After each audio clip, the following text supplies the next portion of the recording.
3 дугаар сарын 11-ний өдөр Чехийн үндэсний музейд Чингис хаан үзэсгэлэн нэгдсэнтэй холбогдуулан Чехийн телевизээр гарсан мэдээг та бүхэндээ хүргэе.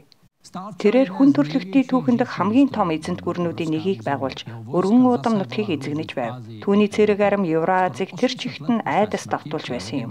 Нас барснаас хойш бараг 800 жилийн дараа домогт Чингис хаан үндэсний мөсийн томоохон үзэсгэлэнгийн гол сэдэв болж байна. Үзэсгэлэнг Чех болон Монгол улсын ерөнхийлөгч нар хамтран нээлээ. Энд их байлдан дагуулагчийн амьдралыг харуулсан үзмрүүдээс гадна дэлхийн соёлын өвд багтдаг ховор нандин эд үлгийн зүйлс дэлгэгдэжээ.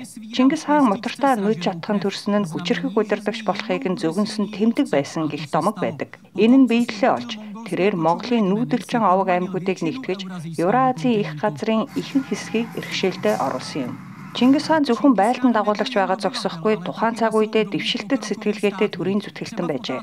Тухайлбал эмэгтэйчүүдийн эрх болон шашны эрх чөлөөний талаар тэрээр ухаалаг бодлого хэрэгжүүлж байв. Түүний захирч байсан их эзэнт гүрэн Каспийн тэнгисээс Номхон далай хүртэл сунан тэлсэн бөгөөд түүний улмөр Чехийн газар нутагт ч үлджээ. Тухайлбал энэ даавуу идэл нь 4-р Карлын булчнаас олцсон аж. Өөр нэгэн ховор үзмэр бол 13 дугаар зууны үеийн модон эмээл юм. Монголчууд дандаа морой унан нүүдэлж дайн байлдаанд явдаг байсан нь үүнээс харагдана. Эмээлийн эзний замданшуулсан шаардлага нь одоо Монголд байгаа бөгөөд тухайн хүн амьдралынхаа ихээхэн хэсгийг морь унаж өнгөрөөсөн болох нь арга ясан дээр нь үлдсэн ул мөрөөс тодорхой болсон.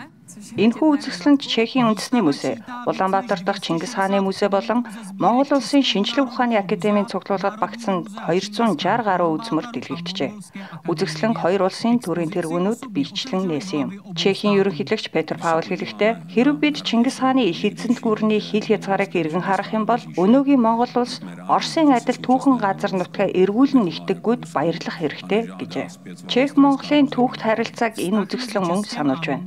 Учир нь энд Чехословак, Монголын археологийн хамтын ажиллагаанд зориулсан хэсэг бий. Тодорхойлбол 1958 онд археологч Люмир Монголд маш чухал матлах хийсэн бөгөөд түүний олдорууд Чингис хааны музейд хүндтэй байр суурийг эзэлдэг. Энэхүү хамтын ажиллагаанд цаашид үргэлжлэх бөгөөд өнөөдөр талууд Монголын үлэг гөрүүлийн олдоруудаас бүрдсэн үзэсгэлэнг 2027 онд Чехэд нэг тухай санамж бичигт гарын үсэг зуржээ.